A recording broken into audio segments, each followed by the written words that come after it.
A través del lente de Urban, un video podcast de Urban Photography. Bienvenidos a nuestro quinto capítulo del podcast A través del lente de Urban. Agradezco a quienes nos ven a través de YouTube y de nuestras redes sociales. Hoy hablaremos de varios fotógrafos, pero empezaremos hablando de la primera mujer fotógrafa de la historia. Me refiero a Anna Atkins. La mayor parte de su vida estuvo dedicada a la botánica, pero Sir John Herschel, de quien hablamos la semana pasada, era amigo de su padre, y él le inculcó a nuestra protagonista cierta curiosidad por la fotografía. Anna conoció el proceso de la cinetipia que Herschel había inventado, siendo ella su principal desarrolladora. El hecho de que se tratase de un proceso más simple y barato que el desarrollado por otros contemporáneos le dio a Anna la elección de este proceso. Para conseguir un cinetipio bastaba con impregnar un papel u otros materiales como tela o madera con sales de hierro. Así, las zonas que recibían mayor luz adquirirían tonos de azul intenso, mientras las menos expuestas darían blancos o azules de menos intensidad. Pero, ¿qué hizo destacar a Anna tanto como para ser considerada la primera mujer fotógrafa de la historia? Bueno, como ya hemos comentado, Anna Atkins era una especialista botánica y a ello dedicó gran parte de su vida. Desde 1825 y por más de una década comienza una colección de especímenes de muchos años que después presenta al Museo Británico. Gracias a ella obtiene la membresía de la Sociedad Botánica de Londres en 1839.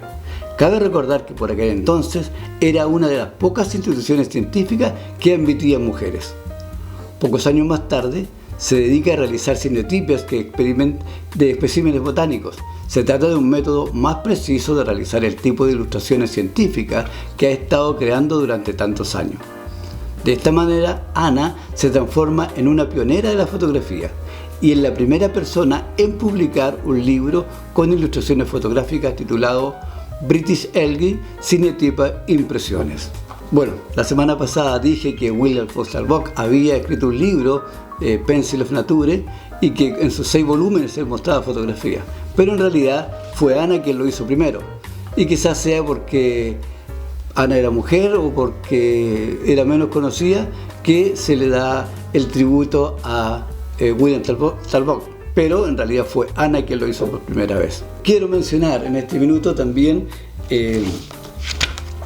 a Julia Toro, una fotógrafa chilena que el año pasado obtuvo el premio de la trayectoria. Ella empezó a tomar fotografía a los 60 años, hoy día tiene 91 años y es una destacada fotógrafa en Sudamérica. Y también un libro, Mujeres detrás de la cámara, de varias fotógrafas suecas que cuentan la historia de fotógrafas de entre el año 1848 y el año 1968.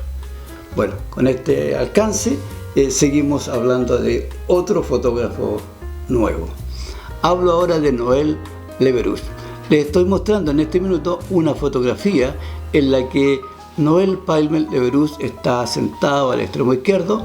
Luego hay 2 hombres que no están identificados y que estos serían trabajadores. Está también Frédéric Martel, inventor de la cámara panorámica. También vemos a Marc-Antoine Gandin, un daguerreotipista y socio de Le Veroux. ¿Quién era Le Veroux? Fotógrafo francés, nacido en París en 1807.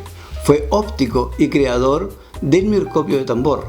Residía en la Place de Pont, número 13.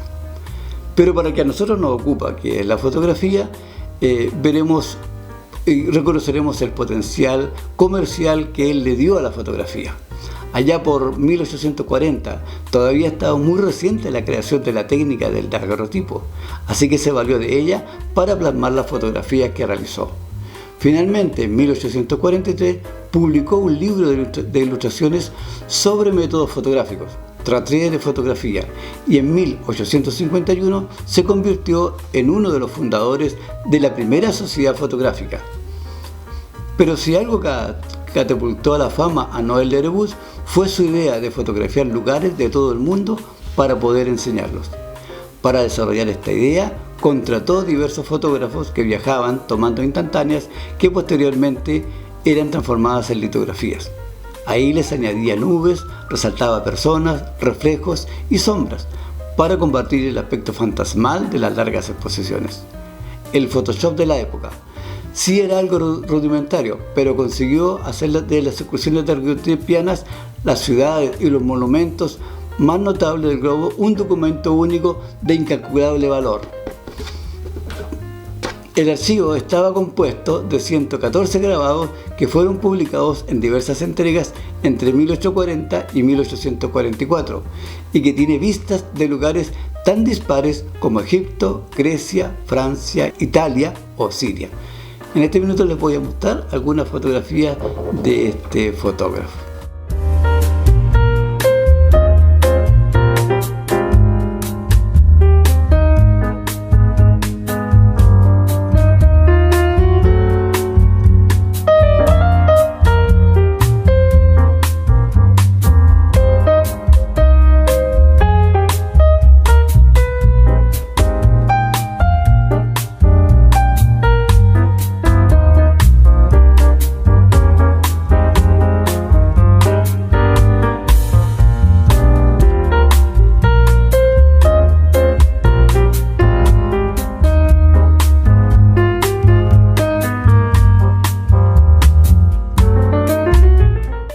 Si alguna vez has ido de viaje y has hecho alguna foto de recuerdo para poder enseñársela a algún familiar o amigo, piensa que la primera persona que acercó el mundo a cualquier persona fue Noel Ereburs. Así que ha sido todo un placer compartirles el trabajo de este fotógrafo. Bueno, también quiero dar algunos saludos especiales a 3 personas que han influido en mi desarrollo como fotógrafo. Primeramente a Joseph Claus, un destacado técnico industrial, quien a través de él conocí el proceso de la cámara oscura, del revelado de fotografía. Él en su ingenuidad inventó una máquina para desarrollar fotografía, a la usanza de lo que se hacía antes con la fotografía analógica. También a mi amigo Nicolás Salazar, con quien compartí los primeros pasos de fotografía junto a su padre, quien era fotógrafo y nos encargaba el revelado de sus fotografías. Y finalmente a mi compañero de curso de tantos años, Leonel Carrasco, quien a través de su experiencia como hombre de radio y televisión me ha estado ayudando a que esto cada día salga mejor. Gracias a ellos y seguimos hablando de fotógrafos. En el siglo XIX la fotografía estaba en auge y una de las modalidades más practicadas era la fotografía de retrato. Sin embargo, los procesos imperantes en ese momento, el daguerrotipo y el calotipo, tenían múltiples desventajas. En primer lugar, el primero resultaba extremadamente caro y con largos tiempos de exposición. El segundo pecaba por su falta de definición, la tendencia al desvanecimiento. Así que la irrupción de nuestro siguiente protagonista en este punto supuso un gran cambio, haciendo de la fotografía accesible a las masas. Me refiero a Frederick Scott Archer. Nacido en 1813, había sido aprendiz de platero antes de volcar su atención en la fotografía a finales de la década de 1840. Al igual que sus contemporáneos franceses, experimentó con la albulimia y otros materiales. Después, en 1848, centró su interés en una sustancia de reciente descubrimiento, el colodión, que se usaba para curar heridas. Esta solución pegajosa se secaba rápidamente y producía una película dura y transparente, adherente e impermeable. Su proceso consistía en cubrir una placa de cristal con una capa uniforme de colodión para después sumergirla en una solución sensibilizadora de nitrato de plata. La placa, aún húmeda, se exponía en la cámara, que se revelaba, se fijaba inmediatamente y se dejaba secar. Después de 3 años de experimentación, los resultados de Archer fueron sorprendentes. Con solo unos pocos segundos de exposición, se conseguían negativos precisos y detallados de los que podía obtenerse un número ilimitado de copias en positivo de muy buena calidad. Entre las ventajas que presentaba este material, destacan sobre todo los tiempos de toma muy cortos comparados con los necesarios para realizar un daguerrotipo y la mejora de la definición de la imagen, haciendo de este procedimiento idóneo para el retrato y las expediciones fotográficas.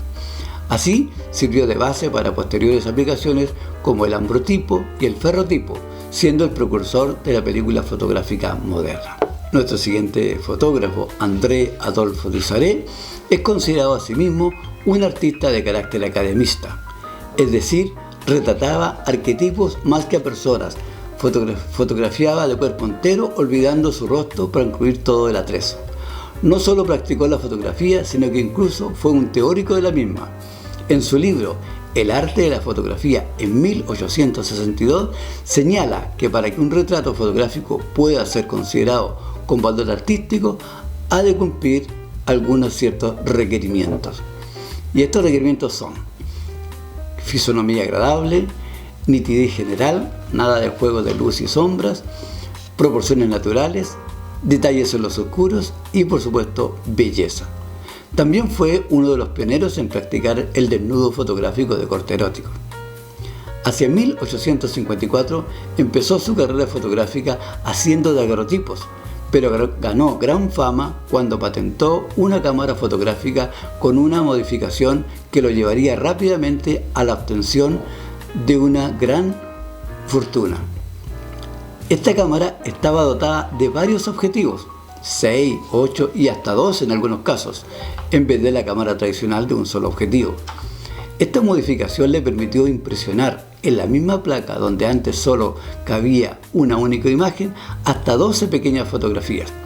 Luego los firmaba y llenaba con sus datos personales, repartiéndolas entre la gente de su casa a modo de presentación personal, como hoy se hace con las tarjetas personales.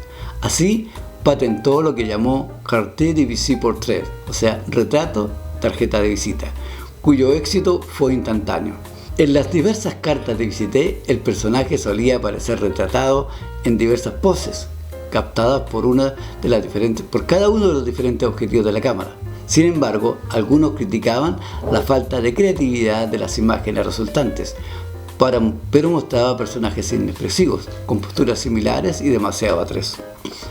A pesar de todo ello, tuvo un enorme éxito durante los años 1850 y 1860. El rumor de que Napoleón III, antes de ir a la guerra con Italia en 1859, detuvo sus tropas enfrente de su estudio para sacarse una foto, le hizo más famoso todavía.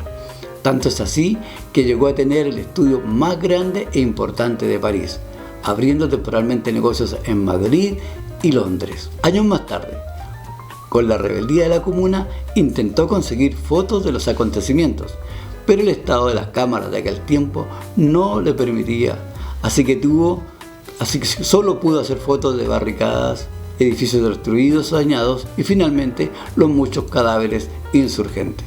Parece que durante esta época, aquellos con cierto nivel adquisitivo quisieron conocer lo exótico del mundo y se lanzaron hacia tierras lejanas.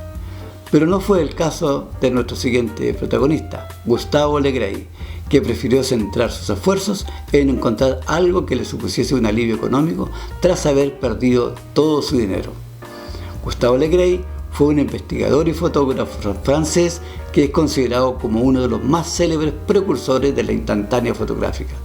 Abrió su propio estudio en el número 35 de Rue des Capucines de París, donde años más tarde también se asentaría otro fotógrafo conocido, del que hablaremos más tarde, de apellido Nadar.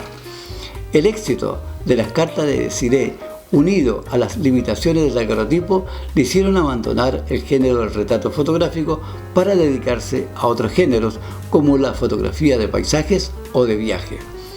Fue cofundador de la Sociedad Heliográfica y de la Sociedad Francesa de Fotografía, aunque todo ello no fue suficiente, ya que murió en la pobreza y en total anonimato en El Cairo, Egipto. Aquella era una época de transición, pero también de innovación, de búsqueda de nuevos horizontes. Todo ello se reflejaba en sus costas, mucho más que en cualquier taller fotográfico. Por ello, abandonó el retrato y se embarcó en algo que nadie había hecho entonces. Consiguió prácticamente recorrer todas las radas y puertos de la Francia de mediados del siglo XIX. Elegía así los escenarios, con sus puertos y sus barcos, en donde las vanguardias de su tiempo surcaban los mares.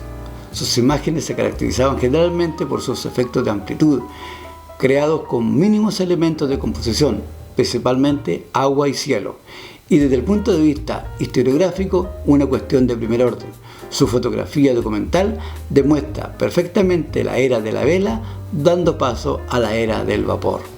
Nos muestra el litoral de la época, sus puertos atestados de barcos y las propias siluetas de las naves que surcan la mar.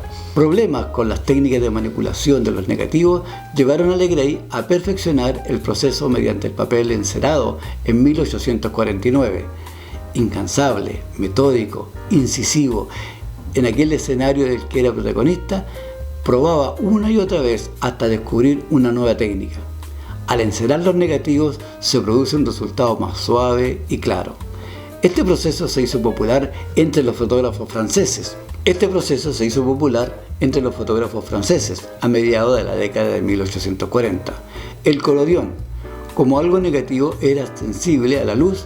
Si un negativo era expuesto el tiempo suficiente para obtener detalles en el primer plano, el cielo sobreexpuesto se imprimía en blanco.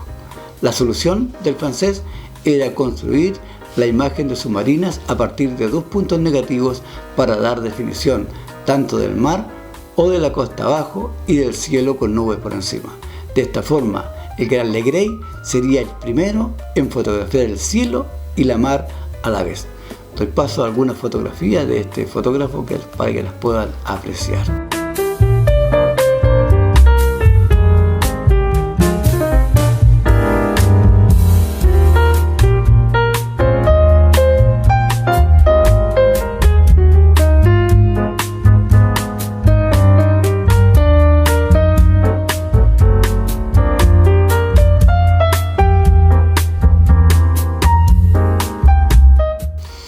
El trabajo de Legray permaneció en gran medida desconocido por el público en general, hasta que fue redescubierto en 1960 y considerado por los expertos el Monet de la fotografía. Actualmente, una obra suya, Portrait Quintal de Portrait d'Avril, tiene el récord de precio de una fotografía más cara del siglo XIX, 917.000 coronas. En abril de 1874, un grupo de pintores, entonces casi desconocidos, entre los que destacan Renoir, Monet, Pissarro y Claude Monet, realizaron en el estudio de Legray su primera exposición.